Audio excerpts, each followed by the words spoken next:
Hi guys, so ayan, I'll be sharing my first ever lone flight vlog. This is a mini vlog. It actually was dated weeks ago. It was actually last 3rd of August this year. So ayan, medyo minute ko na tong video ko dito, napasayaw-sayaw. Ayan, this is around 8 in the evening nung 2 of August. So ayan, by the 10th of evening, I arrived na sa airport.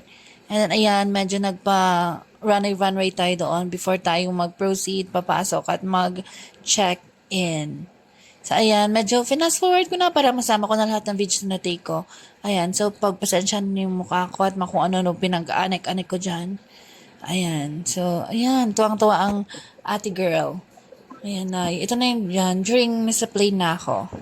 Fact check guys, nakatagilid siya kasi yung hiya talaga ako, nahiya akong mag-take ng video. So ayan, sinama ko na pati yung city lights. Ayan, napakaganda naman, di ba?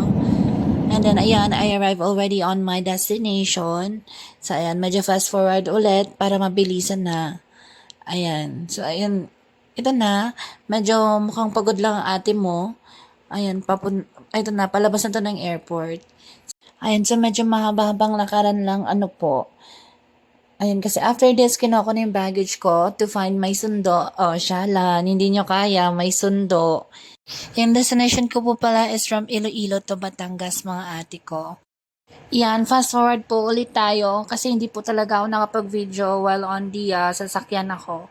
Kasi ayun nga, ate girl, tulog po tayo. Na-blackout ang first and silver faggot kasi. So, ayun.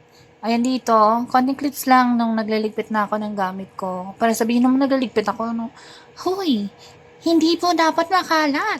So, ayan, ligpit-ligpitan po ang lola nyo. Ayan, so kung inabot niyo po ang video na to, yung ng part ng video na ito, thank you so much for watching my first ever mini vlog.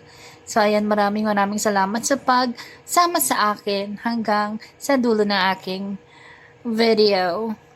Love you all. Bye! Mwah!